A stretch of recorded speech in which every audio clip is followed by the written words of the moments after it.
apparently, Tron Ares is on track to be Jared Leto's biggest opening flop of a movie ever. Which, yes, he did star in Morbius, so that is actually an insane statistic.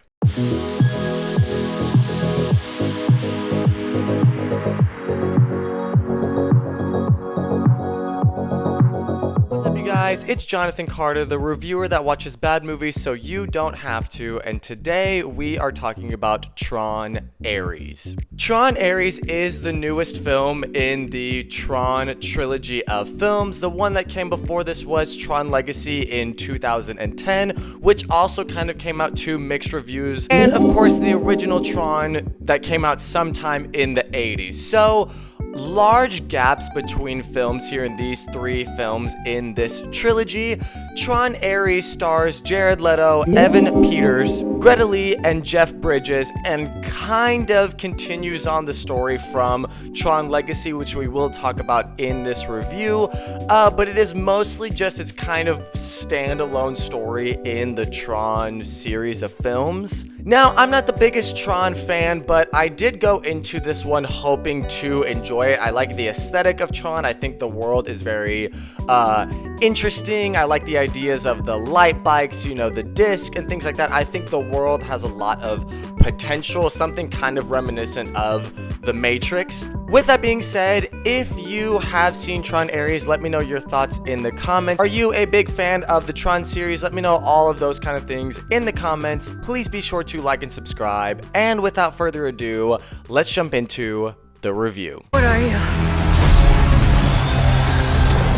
Okay, so right off the bat, I'm just gonna come out and say it. I did not really like Tron Ares at all. I thought it was a rather bad movie, and we are gonna talk about exactly why. Like I said earlier in the video, Tron Ares picks up, it is the follow-up to Tron Legacy, but it's not really an exact follow-up that closely ties itself to the events of Tron Legacy, or really the original Tron film. Tron Ares, instead of having to deal with Sam Flynn, that was the main protagonist played by Garrett Hedlund and also starring Olivia Wilde, Tron Ares kind of just completely ignores that movie. It doesn't outright just say it doesn't exist. It just, honestly, the story wants nothing to do with that film. Instead, Tron Ares finds us in this world. Julian Dillinger, played by Evan Peters, is the Dillinger Company, is the rival company of Encom, which Jeff Bridges' character, Kevin Flynn, is a part of. Sam Flynn is the heir to the company, all that stuff that happened in the original Tron and then in Tron Legacy.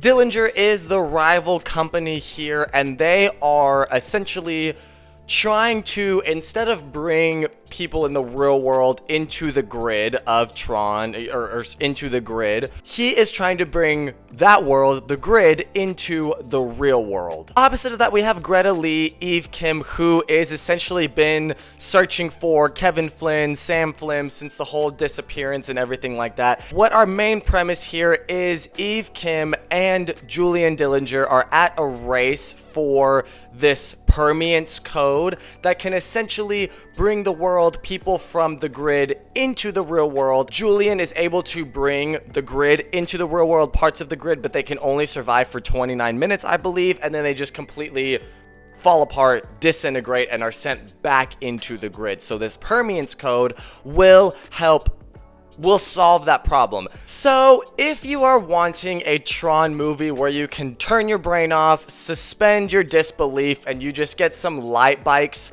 racing around, Tron ships flying around for 2 hours, however long this movie is, you'll enjoy this movie. You are going to get exactly that. If you are hoping for a movie that explores the world of the grid, or kind of has anything meaningful or new to add on to this universe, or anything that follows up Tron Legacy, or really even the original Tron, you are not going to get that here. That is my main problem with this movie, and where I'm kind of confused as to why the writers of this film created this movie, it feels like they had a generic action movie, and then to make it pop, to make a studio pick it up and produce it and budget it, finance it, all of that, they said, hey, let's slap the world of Tron on it so people will get into theaters and see it, and somebody will fund this project. With the casting, say what you will about Jared Leto, as kind of tumultuous as he can be, he does not turn in a good performance in this movie, and I feel like him starring in this movie almost hindered the movie's financial performance. Jared Leto's character Ares honestly could have been played by anybody. Jared Leto has had great performances before. He's an Oscar-winning actor.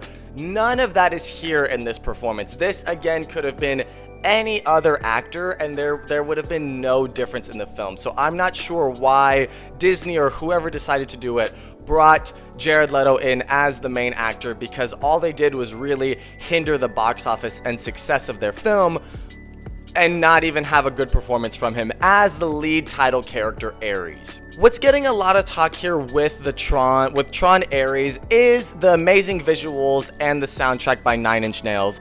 Tron Legacy was, the soundtrack for Tron Legacy was done by Daft Punk. I'm a huge Daft Punk fan. I love the Tron Legacy soundtrack. I listen to it every now and then. Daft Punk broke up as a band in 2021, I believe, so they can't obviously make the soundtrack to this film because they're not a group anymore. So 9 Inch Nails came in to do it, or to produce the soundtrack for this movie.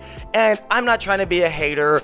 The soundtrack didn't really do anything for me in the film. Like, while it did sound good, it's nothing that is gonna, like, even kind of touch Daft Punk's soundtrack for Tron Legacy. So for me, while it's not bad, it's just honestly a little bit forgettable. And as far as the visuals for this film, the CGI, hands down, this is the best a Tron movie has ever looked. What's unfortunate about that is almost all of the action sequences are lifeless. They're empty, and that is honestly the best way to sum up Tron Ares. It is just an empty caricature of what a Tron movie should be. It says, let's take the world of Tron, or the grid, sorry, not explore any of that, further ourselves from the first two movies as much as we can, and just try to make it edgy, and let's watch light bikes race around the world, the real world, for 2 hours. Very mixed bag with this one. If you are wanting,